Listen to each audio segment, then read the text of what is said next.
Okay guys, so let's talk about this last episode of The Following because wow, like we are headed to crazy town, like foot is down, like all the way down on the accelerator and we are on our way there. I feel like every week I talk about the show like and I say it's crazy, but I don't think that it kind of really expresses, I mean like just the like craziness that goes on. I mean it's just crazy, like crazy times 10. So right off the bat, we get that Roderick is around, right? Like the FBI is at his police station. And of course Mike shows up, right? And I guess Roderick was thinking that he was still in the hospital. But immediately Mike recognizes him. So I was really glad that they did that because at first I thought they were going to do that whole, oh, Roderick walks out of the room and Mike walks in. I thought they were going to do that whole like two strangers passing in the night type of thing. So I was excited that right off the bat Mike was just like, you know, guns drawn, like don't move. But Roderick manages to escape and he goes back to the house and Joe is just losing it. And throughout this episode we totally get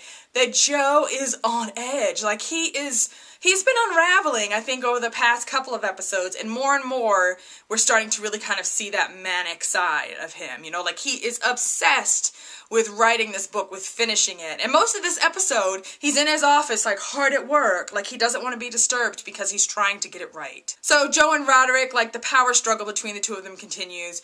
Roderick is like, we need to leave because they're going to figure out who I am. They're going to figure out where we're at type of thing. But Joe is just kind of like strangely calm and like, no, things are fine. And their little conversation quickly turns violent, of course, because everyone in this house is crazy. And, you know, Joe's like choking him.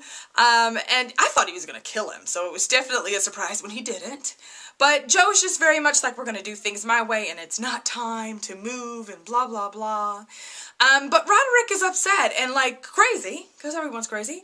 And so he kidnaps Joey and he leaves. So the FBI is hard at work, right? Because obviously once they figure out that Roderick, you know, this kind of local sheriff, is involved with the cult, they know that they are close. So Ryan goes off book, because that's what he does, being a rebel without a cause type of thing.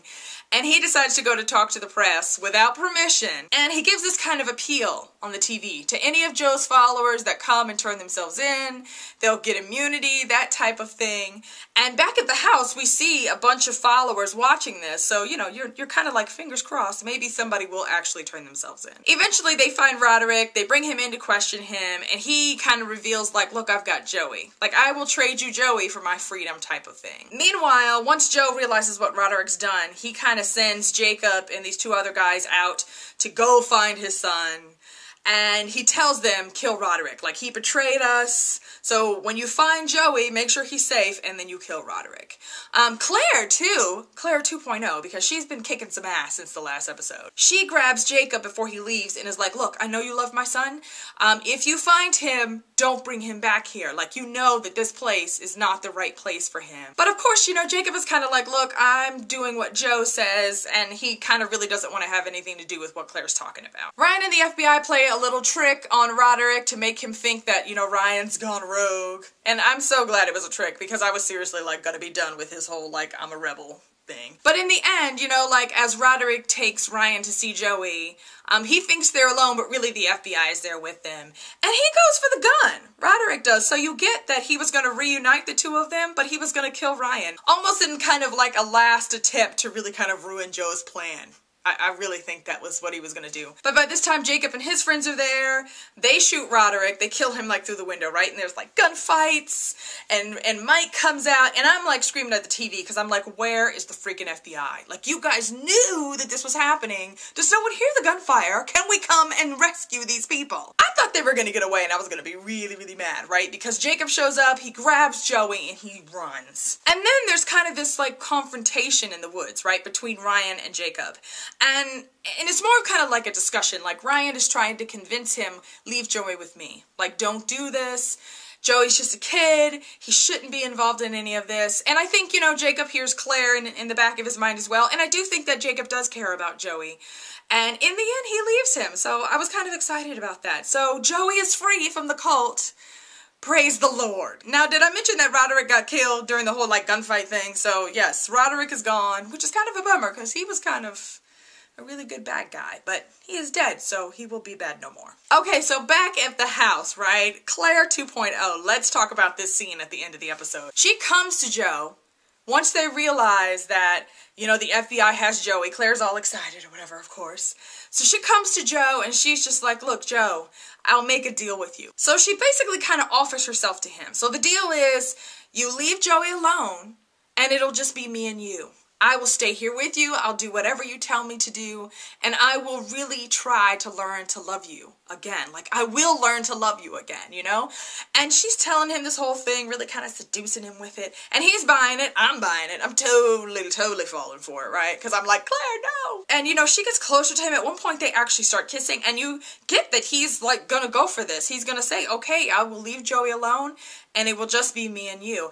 And for a second, I'm just thinking, like, this woman, like, what she would do for her son, right? Like, she's gonna sacrifice herself. And then, as they're kissing, she pulls a knife out, because she is Claire 2.0, and she takes crap off of no one. And she stabs him. Like, stabs him really, really well, right? And they basically take her away screaming. I was shocked, because I wasn't expecting it. Like, I thought she was being real, and I was just like, you go, Claire 2.0. So, good for her. Okay, and just when you thought, like, we had reached our maximum amount of crazy in this episode, at the very, very end, Joe calls Ryan to basically tell him, like, Claire's getting ready to die. Just so you know, Claire's gonna die. I don't have a use for her anymore. And he hangs up. So, of course, Ryan's, like, freaking out. And then Mike comes and is like, hey, there's somebody in the lobby for you. So you're thinking, oh my gosh, one of the followers has turned themselves in. They're going to find out where the house is at. This is going to be awesome. They're going to go and save Claire. So this girl's name is Melissa, right? And she's just kind of like, look, I'm a follower of Joe Carroll's, but please help me. Like, I don't want to do this anymore. And they're all really skeptical, right? Like, they're holding a gun on this girl.